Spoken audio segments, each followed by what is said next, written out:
오늘 하나님께서 우리에게 주시는 말씀은 창세기 40장 21절로 23절 말씀입니다.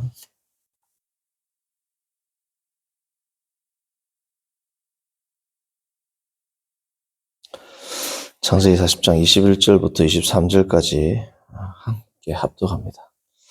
바로의 술 맡은 관원장은 전직을 회복하며 그가 잔을 바로의 손에 받들어 드렸고 떡 굽는 관원장은 매달리니 요셉이 그들에게 해석함과 같이 되었으나 술 맡은 관원장이 요셉을 기억하지 못하고 그를 잊었더라. 아멘.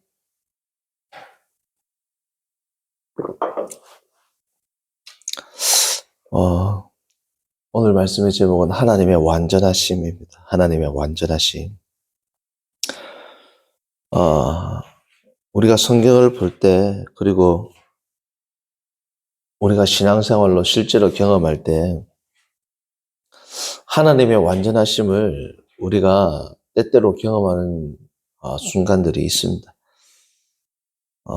그때 우리가 그 일을 겪고 나서 우리 입술을 통해서 드리는 하나님의 그 고백은 하나님의 타이밍은 완벽하다라는 것입니다. 하나님이 우리에게 이루시는 그 하나님의 시간, 하나님의 카이로스, 하나님의 타이밍은 완벽하다. 항상 완벽하다. 항상. 단 한 번도 하나님의 시계가 틀렸던 적은 없습니다.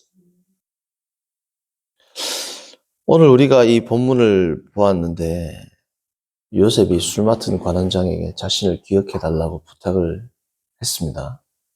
만약에 술 맡은 관원장이 사흘 후에 복직이 되고 난 이후에 얼마 되지 않아서 요셉을 빨리 기억해내가지고 요셉을 이야기했다면 어떻게 됐을까요? 그럼 풀려나서 집에 갔겠죠.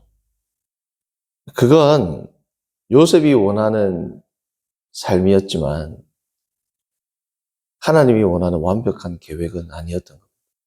요셉이 원하는 것은 내가 이 억울한 옥살이를 빨리 끝내고 내가 고향으로 돌아가자. 이게 요셉의 생각이었지만 하나님의 섭리는 훨씬 광대하시죠. 요셉이 그렇게 집에 갔다. 그러면 이스라엘 백성이 탄생할 수 있었겠습니까?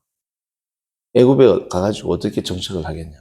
그러니까 이건 요셉의 삶은 바로 앞에 한 걸음 앞을 어떻게 내가 살아갈 것인가에 대한 그러한 플랜이라면 하나님은 요셉의 전생애뿐 아니라 온 세계를 주관하시는 가운데 어떻게 요셉을 사용하실 것인가 하는 그 계획이 있었던 겁니다. 그 술 맡은 관원장이 요셉의 이 부탁을 듣고 한두 달 정도 있다가 기억해낸 게 아니라 우리가 41장을 보시면 2년이 지난 겁니다. 그것도 만 2년. 2년이 지나가지고 생각이 난 거죠. 하나님께서 바로에게 꿈을 주셔가지고. 바로가 그러면 빨리 한 몇 달 만에 꿈을 꾸면 안 되나? 그건 우리가 하는 영역이 아니고. 하나님께서 이렇게 지금 섭리를 하고 계신 겁니다. 다시 말하면 요셉이 술 맡은 관원장이 복직되고 난 이후에도 적어도 2년 이상 이 불의한 처우, 가장 혹독한 이 감옥이라는 장소에서 지금 요셉이 견뎌내고 또 견뎌내야 된다는 것을 의미하는 거죠. 요셉이 다른 사람들, 자신의 가족들, 더 나아가서 온 애굽과 세상 사람들을 구원하기 위해서, 흉년으로부터 구원하기 위해서 요셉은 이 고통을 감내해야 되는 겁니다. 그렇지만 요셉이 정말 극한 이 고난과 고통 가운데 있으면, 아니면 우리가 정말 극한 고난과 고통 가운데 있을 때 이렇게 생각하는 경우도 있어요.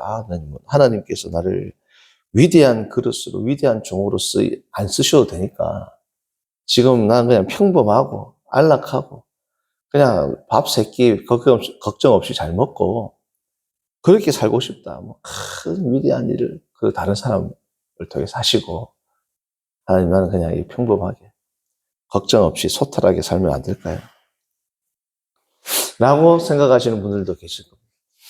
그러한 질문에 대해서 하나님께서 로마서 9장에서는 뭐라고 하세요? 하나님 10장입니까? 토기장의 비유를 하시죠. 예레미야서에서도 그렇고. 뭡니까?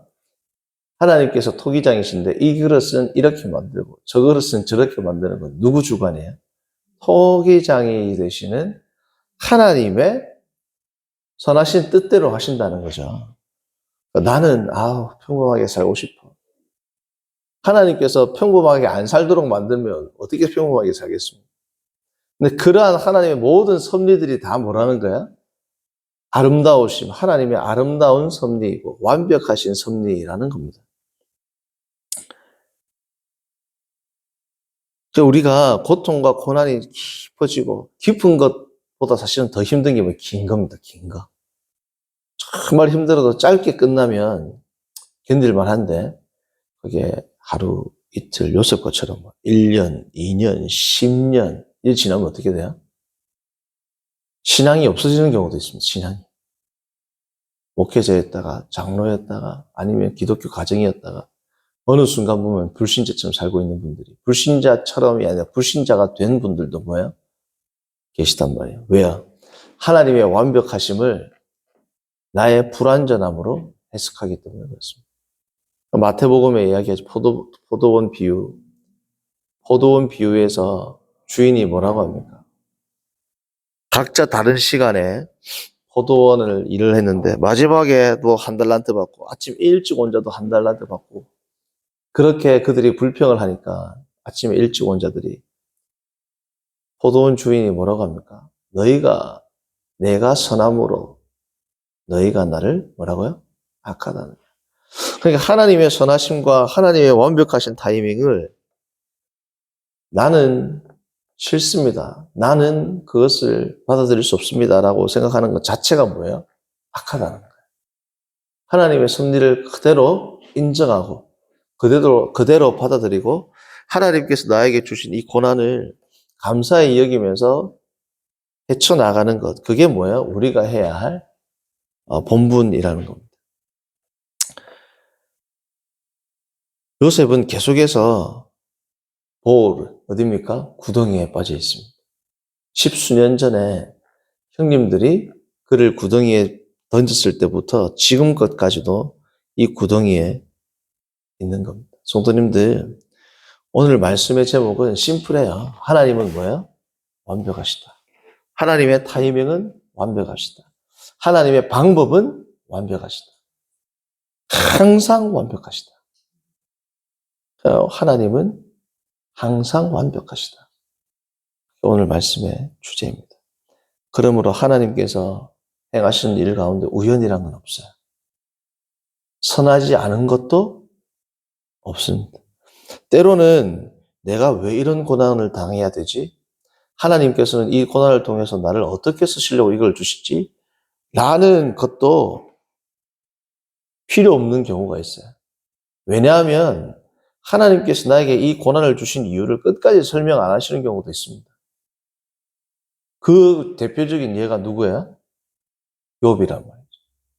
욥은 자신이 이 시험을 왜 당하는가? 우리는 성경을 통해서 독자들은 알아요. 사탄이 시험을 하시고 하나님께서 욥의 믿음을 시험하시고 더 큰 복을 주시기 위해서도. 그게 성경에 기록되어 있습니다. 근데 욥이 시험 가운데 있을 때 하나님께서 욥에게 나타나시죠. 욥기 37장 이후에. 내가 너를 이렇게 사용하기 위해서 이렇게 쓰임받게 하기 위해서 후대에 너를 고난 가운데에서도 하나님을 끝까지 믿는 종이라는 것을 드러내기 위해서 후대 사람들에게 믿음의 본보기가 되게 하도록 하기 위해서 이걸 했다라고 알려주세요? 안 알려주세요? 안 알려줍니다. 너는 산의 대장부처럼 허리를 동이고 내 말에 대답해봐라. 내가 이 세상에 주초를 놓을 때 너는 뭐 했냐? 나의 지혜를 네가 알 수 있느냐? 너는 도대체 내가 하는 일 가운데 무엇이라도 너는 하나 이해할 수 있느냐? 그런데 왜 불평하느냐? 이 말씀이란 말이에요. 책망이었단 말이에요. 내가 너를 이렇게 쓰임받도록 너를 이렇게 쓰기 위해서 내가 너에게 이 고통을 주었다라는 욥의 구체적인 질문에 대한 해답은 뭐예요?